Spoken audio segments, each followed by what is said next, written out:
Selamat siang pendengar dan pemirsa sekalian di seluruh Indonesia. Salam perspektif baru. Saya dengan Diah Wahyuni dengan narasumber kami yaitu Bapak Wimar Witular. Dengan tema hari ini mengenai penarikan tentara Amerika di Afghanistan.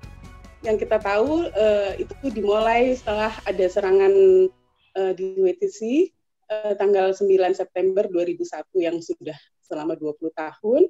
Dan sudah 4 periode presiden ya kalau tidak salah. Selamat siang Pak Wimar. Selamat siang. Ya, Pak Wimar, ini kan mengenai penarikan tentara Amerika di Afghanistan ya Pak Wimar yang kita tahu sudah hampir 20 tahun di sana. Pendapat Pak Wimar seperti apa ya? 11 September 2001 dia dimulai dari. Betul. Itu dimulai dari Pak Presiden George Bush ya, George Bush kedua ya. Ya. Waktu George Bush mulai memerintah, lalu 3 pesawat komersil menyerbu fasilitas-fasilitas umum di Amerika. Di New York 2 apartemen, di Washington 2 juga, dan 1 lagi digagalkan oleh penumpang pesawat itu, jadi jatuh di tanah pertanian Pennsylvania.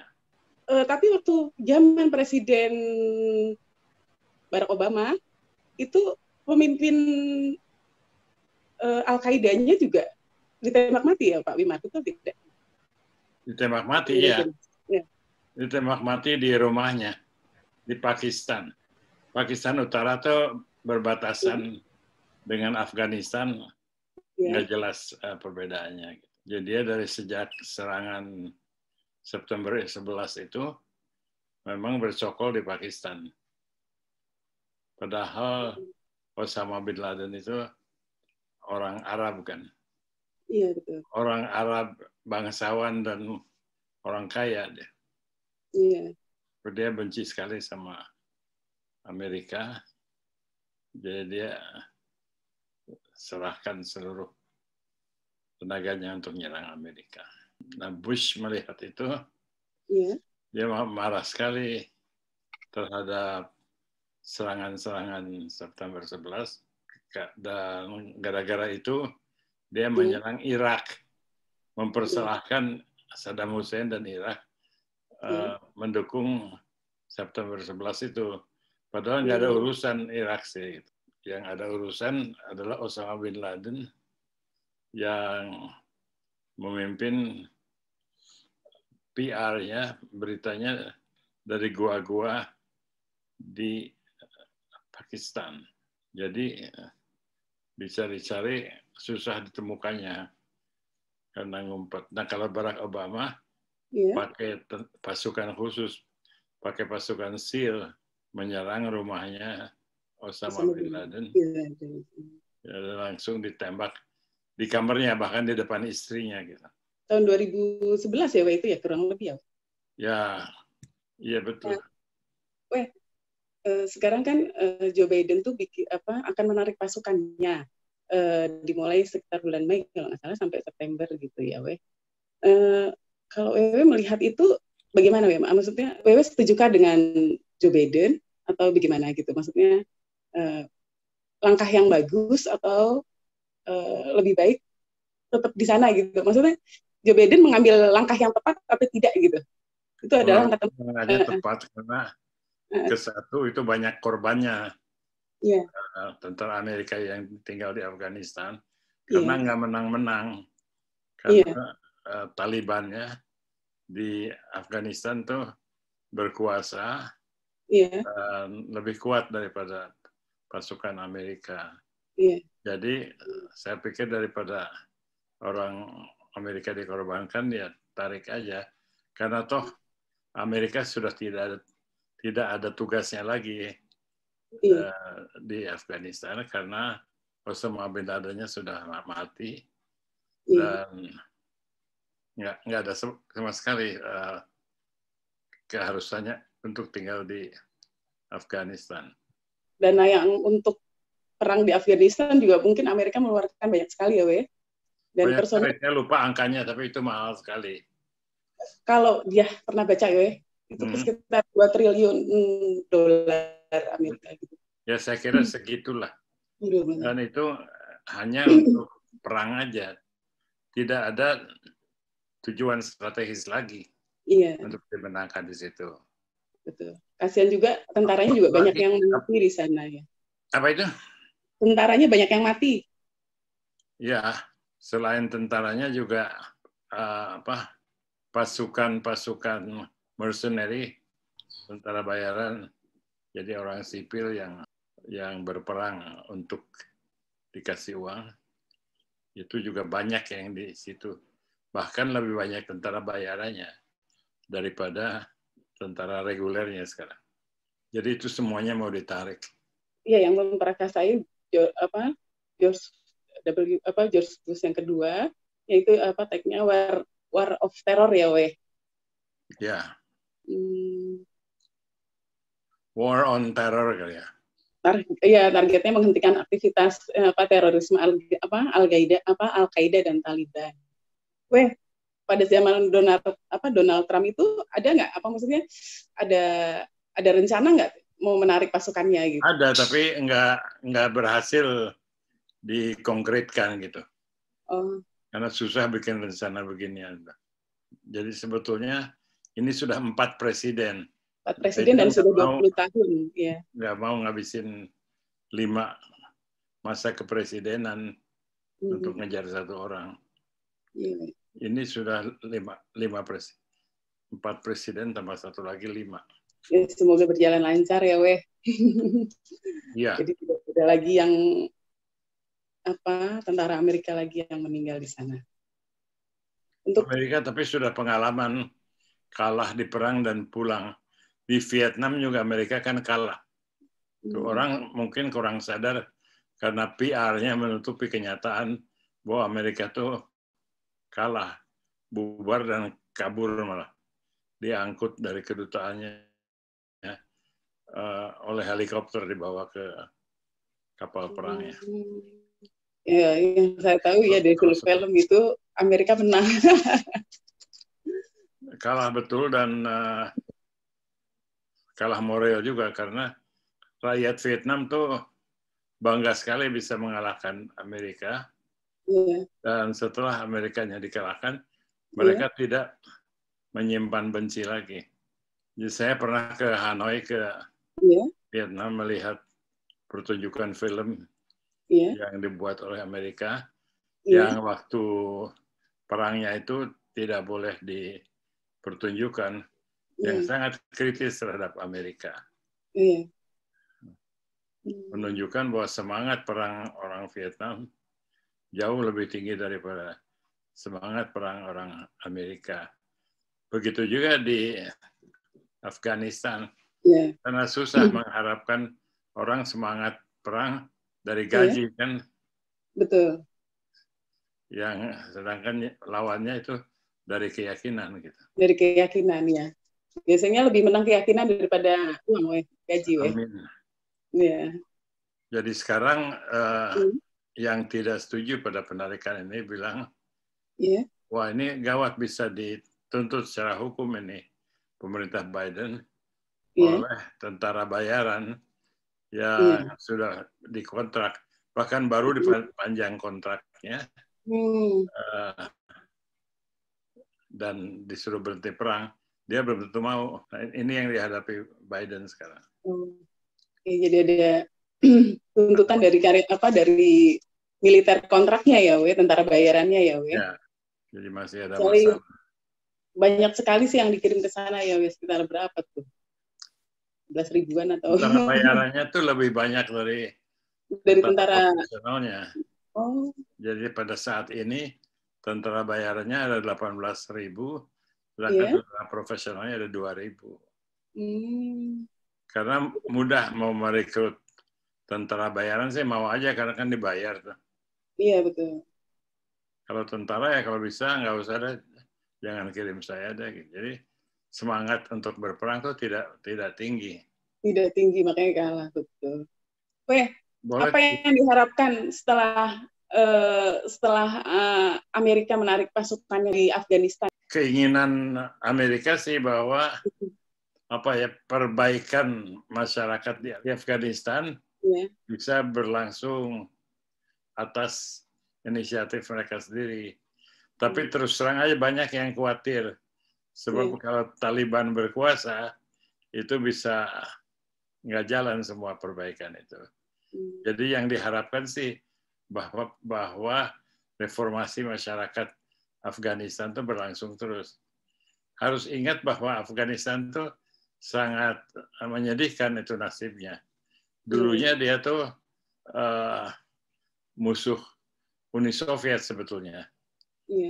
Dan Taliban tuh didirikan untuk melawan Uni Soviet. Bahkan dibantu oleh CIA Amerika gitu. Tapi sampai kemudian Uni Sovietnya nggak tahan, dia kabur.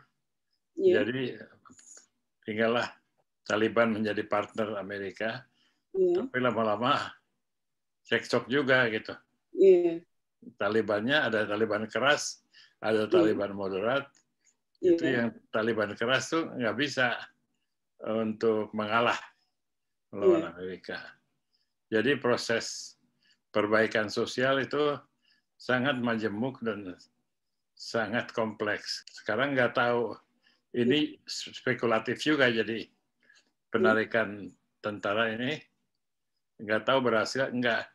Tapi kalau Biden tanya, habis gimana? Masa mau terus diduduki puluhan tahun lagi? Ini sudah lebih panjang daripada perang Amerika dimanapun setelah Perang Dunia Pertama. Gitu.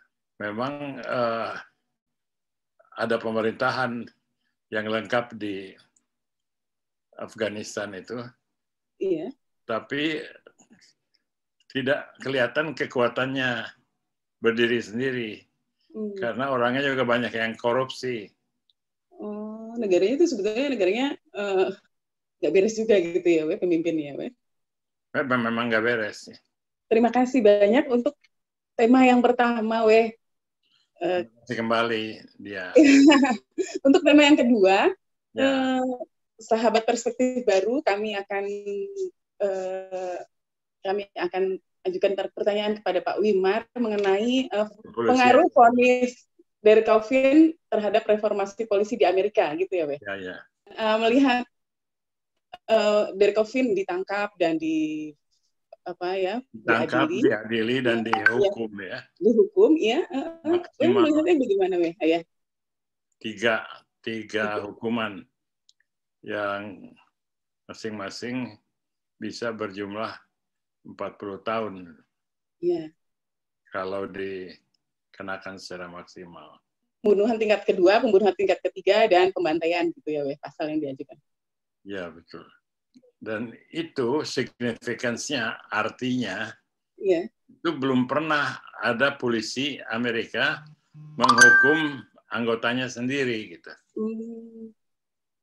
Baru kali ini terjadi, ya, Pertama kali. Dan tentara Derek Chauvin yang melaksanakan disiplin polisi. Memang menurut peraturan polisi, memang begitu caranya. Tapi Amerika nggak setuju, gitu. Kemudian diangkat juga di kota-kota lain, ada lagi kekerasan polisi yang bisa dipersoalkan itu sesuai dengan prosedur, tapi tidak sesuai dengan hak asasi. Jadi sekarang mulai dipersoalkan bahwa training polisi itu salah barangkali, harus diubah. Nah, ini besar pengaruhnya karena berarti kepolisian Amerika itu dipertanyakan kebenaran moralnya. Tapi kaitannya dari Chauvin itu juga merupakan polisi yang bermasalah sebetulnya dia itu, dan pernah satu kerjaan dengan George Floyd ini di klub malam gitu, penjaga klub. Jadi dari Chauvin itu dia jaga di luar, kalau George Floyd jaganya di dalam gitu. Oh, itu saya nggak tahu malah. Iya, katanya memang dia polisi bermasalah sih sebetulnya, udah beberapa kali punya masalah. Ya, banyak laporan mengenai George Floyd, malah ada yang bilang dia tuh penyanyi rap gitu ya. Padahal bukan orang baik-baik aja. Iya. Keluarganya, ibunya, dan kasihan sekali dia itu. Iya, dicekek, diinjak lah ya. Tapi ada 3 polisi katanya yang melihat tapi diam aja. Jadi 3 polisi ini juga akan diadili juga katanya. Ada. Dalam waktu 2 minggu ini mereka akan diadili. Kalau mengutip artikel yang pernah dikirim WW itu, Dalai Lama yang dari Tibet itu ya, itu ini ada hubungannya dengan diskriminasi serta rasialisme ya, weh? Bukan ada hubungannya lagi. Ini adalah contoh nyata diskriminasi rasialisme gitu. Karena kalau orang putih melakukan kesalahan yang sama, belum tentu perlakuannya itu sama kejamnya oleh polisi. Di polisi jelas pilih kasih dan selalu memberikan tempat yang kurang enak untuk golongan kulit hitam atau kulit berwarna. Tapi sekarang pertama kali ada hakim yang mau menghukum polisi. Siapa tahu ini akan terjadi di pengadilan-pengadilan lain. Jadi kita lihat saja kalau itu terjadi, itu akan sesuai dengan keinginan Biden untuk menghentikan diskriminasi itu. Memang sih Derek Chauvin ini udah katanya sih sudah 10 kali diadukan karena bermasalah, dan terus udah gitu memang temperamentalnya itu mudah naik pitam dan mudah bereaksi gitu, berlebihan terhadap situasi gitu. Makanya mungkin dia. Tapi di dalam kasus pengadilan ini hati-hati sebab banyak berita-berita yang tidak benar. Jadi orang yang ingin memburukan citra George Floyd, kasih cerita macam-macam, itu sudah dipertimbangkan dalam pengadilan dan tidak ada yang terbukti George Floyd itu salah.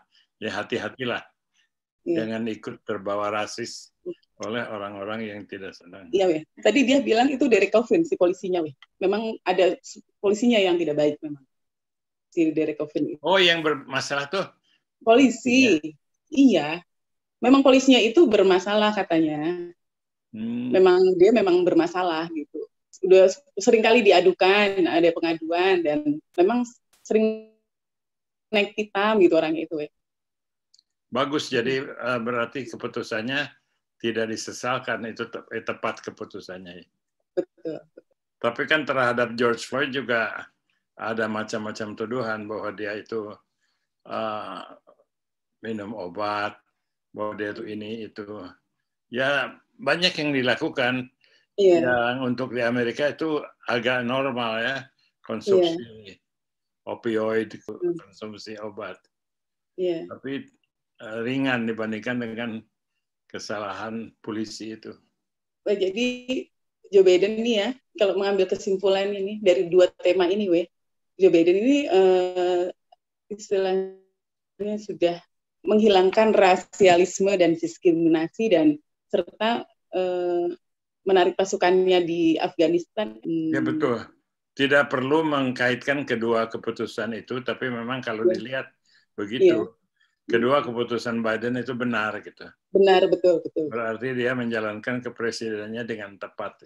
Dengan tepat dan benar, ya. Pak Wimar, kalau Pak Wimar lihat, bisa tidak keputusan ini menjadi mempengaruhi gitu antara kulit putih dan kulit hitam menjadi lebih baik gitu? Diharapkan, tapi mungkin tidak satu kali pukul gitu ya. Mungkin ini menjadi satu kasus dari sekian banyak yang pelan-pelan mengajar orang bahwa orang polisi kulit putih pun bisa dianggap bersalah dan bisa dihukum, dan bahwa orang hitam pun tidak usah menyerah begitu aja kepada kulit putih. Walaupun susah kalau ditembak ya ditembak. Ya, berarti pelan-pelan akan ada kesetaraan di dalam kemampuan untuk mempertahankan diri bagi orang kulit hitam dan kulit putih. Jadi jelas kalau kembali pada pertanyaan itu, maka ada kemungkinan besar bahwa keputusan ini akan menghasilkan keputusan-keputusan yang serupa. Setelah kejadian George Floyd, terus ada penembakan-penembakan setelah itu ya, itu kepolisian Amerika ada terpikir nggak tidak gitu dengan untuk membatasi penggunaan senjata gitu ilegal? Ada, itu ya, bahkan lebih daripada membatasi senjata, tapi mereformasi prosedur kepolisian, karena bukan hanya senjatanya saja, tapi penggunaan senjata yang salah. Jadi ada gerakan reformasi kepolisian tuh sudah disiapkan, hanya selama ini belum jalan karena nggak ada contohnya, nggak ada momentumnya. Dengan kasus yang sekarang ini, lihat saja orang yang Black Lives Matter itu yang tadinya berdemo rame, waktu vonisnya jatuh menyalahkan Derek Chauvin itu, tidak ribut lagi, menjadi tenang gitu. Jadi justru kalau dikabulkan keinginan keadilan itu, rakyat itu bisa tenang. Jadi sudah banyak kasus-kasus penembakan yang akan digarap dengan mengandalkan kepolisian bermoralitas baru, yang tidak selalu benar, yang bisa salah. Nah, ini adalah bagian sebetulnya dari rencana Biden dalam tahun pertama ini, yaitu untuk mengadakan reformasi polisi. Itu adalah sesuatu yang sangat diharapkan. Ya, sesuatu yang sangat diharapkan dan baik sekali memang tujuannya ya, Ya. Pak Wimar, sebetulnya di dalam tubuh kepolisian Amerika itu rasisme itu memang tumbuh subur atau bagaimana ya? Terlalu subur, jadi tidak hilang-hilang. Walaupun di dalam kepolisian Amerika banyak orang hitam juga, tapi orang hitamnya sudah masuk dalam satu paradigma di mana mereka bagian daripada masyarakat yang memperkuat rasisme, sehingga dianggap aneh aja gitu kalau ada polisi yang tidak mempertahankan rasisme. Udah lama ini begini, sejak Roosevelt jadi presiden sebetulnya. Ini polisi ini susah diperbaikinya. Tetapi setelah Undang-Undang Hak Sipil tahun 64, polisinya sudah lebih baik.